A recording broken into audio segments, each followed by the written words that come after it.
Hi, so welcome to our MSKCC alumni. I'm Mark Schattner, who is the service chief for the GI service at MSKCC, here to report about MSKCC's activity at Digestive Disease Week. As you know, DDW, or Digestive Disease Week, is the premier GI meeting which occurs annually. Due to the issues related to COVID, this meeting was again held virtually this year. MSKCC is proud to announce that both our faculty and our fellows were involved in all aspects of the meeting, from planning design to presentations at the meeting. And I'd like to highlight two particular oral presentations that were done at the meeting this year. The first was by Dr. Robin Mendelsohn, who is our clinical director for the service. Robin was asked to speak on this national platform about screening for gastric cancer. We all know about screening for colon cancer due to the work that was done here by Sid Winower and many of his colleagues, showing that screening for colon cancer saves lives, and that has now become a standard of care.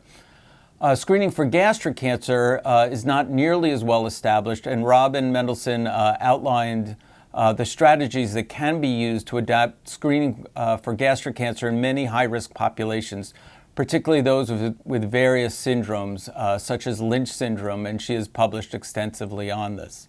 It was an incredibly well-received session, and many of the topics that she has elucidated will be incorporated into practice.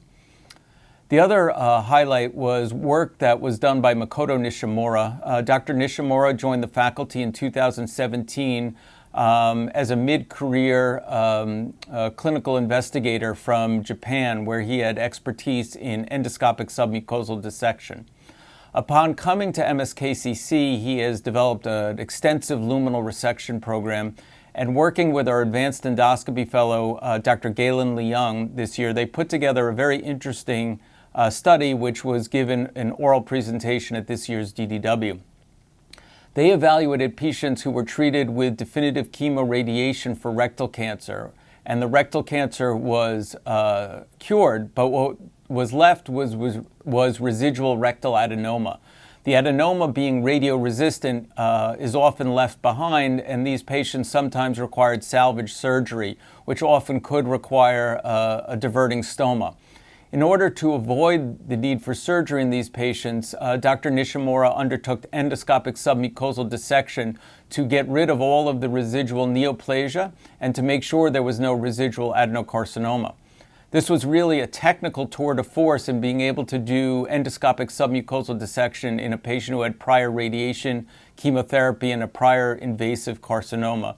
But he was able to show that he was able to successfully do this safely, get complete pathologic staging, and allow patients to avoid unnecessary surgery.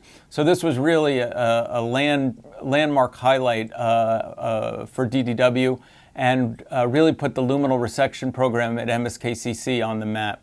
So those are two highlights I wanted to share with you, among many others, and we look forward to seeing you all at an in-person DDW in the future. Thank you.